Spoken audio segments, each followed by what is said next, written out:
রাধে রাধে বন্ধুরা, জয় শ্রীকৃষ্ণা। আশা করব আমার সকল দর্শক বন্ধুরা সবাই খুব ভালো আছো, সুস্থ আছো। সকলকে দোল পূর্ণিমার অনেক অনেক শুভেচ্ছা। আর আমার যারা বাকি দর্শক বন্ধুরাও অনেকে রয়েছে, যাদের সকলকেও জানাই হ্যাপি হোলি। তো হোলি তো শুরু হয়ে গেছিলো সরস্বতী পুজো, অর্থাৎ যেটা বসন্তী পঞ্চমী বলা হয়ে থাকে। তো সে সময় থেকেই হোলি শুরু হয়ে গেছিলো।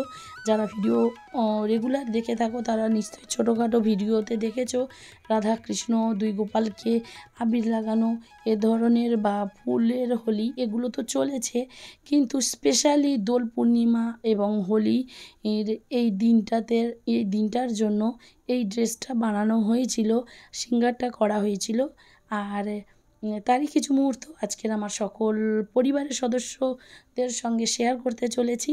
তো আমি আমার পরিবারের সকল দর্শক বন্ধুদের উদ্দেশ্যে জানিয়েছিলাম যে কেমন ধরনের পোশাক এখানে আমি ধারণ করাবো। তো সেখানে পরিবারের কিছু দর্শক বন্ধুরা তারা তাদের মতামত জানিয়েছে। স্ক্রিনে আমি তাদের মন্তব্যগুলো দেখাচ্ছি, সবটা তো দেখানো দেখো। তো তাদের অধিকাংশটাই সাদাটার কথা বলেছিল।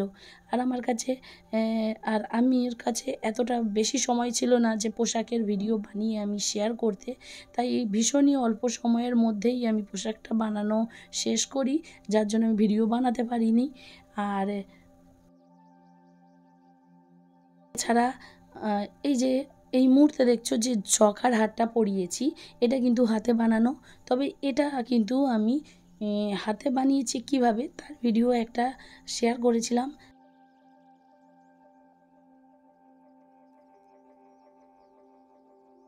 সবসময় চেষ্টা করি ভিডিওটা ছোট কিংবা বড় যে কোনোভাবে হোক, কীভাবে বানাচ্ছি কীভাবে কাজ করছি সেটা অন্তত সকলের কাছে পৌঁছাক।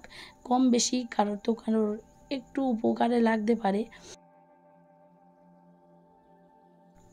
হেয়ার উইকটাও কীভাবে বানিয়েছি তার ভিডিও চ্যানেলে রয়েছে, যদি কেউ দেখে নিতে চাও অবশ্যই দেখো।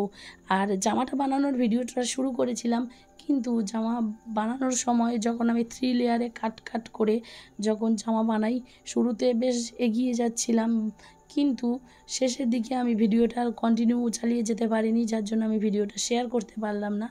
আর দেখো হেয়ার উইকটা আমি লাগিয়ে দেওয়ার পরে আলাদা করে একটা চুলের বেনি করে নিয়েছিলাম, কারণ বারবার অনেক দিন ধরে এই হেয়ারটাকে ছাড়াভাবেই আমি সাজাচ্ছিলাম। তো এজন্যই আমি হেয়ারটাকে সামনে বেনি রাখতে চাইছিলাম। বেনিটা রাখতে যাওয়ার জন্য আমার পিছনের যে বাকি হেয়ারটাকে আমি সেটাকেও বেনি করে দিই, কিন্তু সে হেয়ারটা ছোট্ট হতো। বারবার হেয়ার স্টাইলটাকে একঘেয়ে লাগছিল বলে আমি একটু ফুল লাগিয়ে এভাবেই হেয়ারটাকে সাজানোর চেষ্টা করেছি। আর বন্ধুরা, কিছু কিছু স্ক্রিনশট নিয়েছি, তো এগুলোর বলতে থাকবো। যেমন এক পরিবারের এক সদস্য যে জানিয়েছে, আমি আগের ভিডিওতে বলেছিলাম যে কেমন ভিডিও দেখতে চাও, যে পাগড়ি বানানোর ভিডিও কি না, এরকম কিছু একটা বলেছিলাম। তো এমনই এক দর্শক বন্ধু জানিয়েছে যে পাগড়ি কীভাবে বানায় তার ভিডিওটা শেয়ার করতে। তো অবশ্যই চ্যানেলটার সঙ্গে জুড়ে থেকো, নিশ্চয় আমি এমন ভিডিওই শেয়ার করার চেষ্টা করব। আরও আর এক দর্শক বন্ধু, সম্ভবত গোপাল সোনা নামে,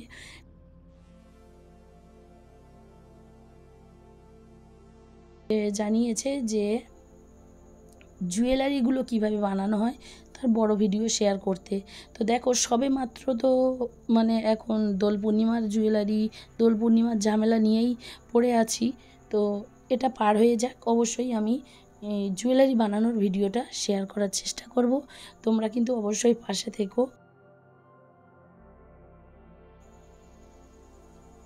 আর এই মুহূর্তে দেখছো রাধারানীর হাতে যে চুড়িগুলো পরিয়েছি, এটা সম্পূর্ণ নিজে হাতেই বানিয়েছিলাম। আর তার ছোট্ট ভিডিও আমি শেয়ার করেছি যে কিভাবে চুড়িটা বানিয়েছি। আর আমার রাধারানীকে দেখছো কতটা সুন্দর দেখতে লাগছিল। রাধারানীকে গোপী সাজেই একটু শৃঙ্গার করার চেষ্টা করেছিলাম কেবলমাত্র, কারণ রাধারানী কিন্তু শ্রীকৃষ্ণের প্রিয় গোপী ছিলেন। আর বৃন্দাবন আমাদের ভীষণভাবে টানে, ভীষণভাবে বৃন্দাবনকে মিস করি। কখনো বৃন্দাবনে যাইনি, কিন্তু বৃন্দাবনের কন্টিনিউ মন যেন বৃন্দাবনেই পড়ে থাকে। তো শৃঙ্গারটা ঠিক রবিবার সকালেই করেছিলাম। তো একসঙ্গে দুজনের শৃঙ্গারটা দেখানোটা একদমই সম্ভব নয়, কারণ ভীষণ ব্যস্ততার মাঝে এই কাজগুলো করা। আর চেষ্টা করব খুব তাড়াতাড়ি ভিডিওগুলো দিয়ে দেওয়ার, কারণ ভিডিওগুলো জমে থাকলে আবার সেগুলো ডিলিট করতে পারি না, মানে একটা অসুবিধার মধ্যে পড়ে যাই। আর রাধারানী হোলি বলে কথা, আর সেখানে ঘুমটাও দিতে হবে। আর রবিবার রাতেই পুজোটা হয়েও গেছে, কারণ আমি যেহেতু রাতে বসেই এডিট করছি রবিবার রাতেই। আর স্পেশালি পূর্ণিমার পুজো বাড়িতে রবিবার রাতেই হয়ে যায়। আর রাধারানী দেখো এখানে সাজের তো পুরো কমপ্লিট হয়ে গেছে, বাট কিছু কিছু জায়গা চেঞ্জ করার কথা মনে হয়, তো সেটাও আমি মানে সাজানোর পরেই আবার বেশ কিছু ফটো নিই, ছবি নিই।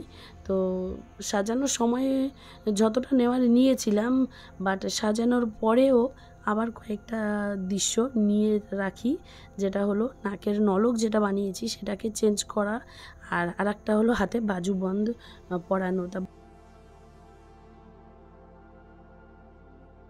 বাঁধটা কীভাবে বানিয়েছি সেই ভিডিওটা তো আমি বানাইনি, শেয়ার করতে পারলাম না। আর যেটা এই মুহূর্তে দেখছো এটা বাজুবন্ধ লাগানোর পরে, তো এটা আমার রাধারানীকে পরার পরে কিন্তু ভীষণ সুন্দর লাগছে।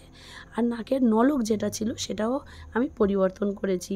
তো দেখো বন্ধুরা আমার রাধারানীকে কতটা সুন্দর লাগছে। আর তোমরা কিন্তু অবশ্যই জানিও যে তোমাদের কেমন লেগেছে। যদি ভিডিওটা ভালো লেগে থাকে তাহলে অবশ্যই একটা লাইক করে দিও, আর শেয়ার করো, কমেন্ট করো।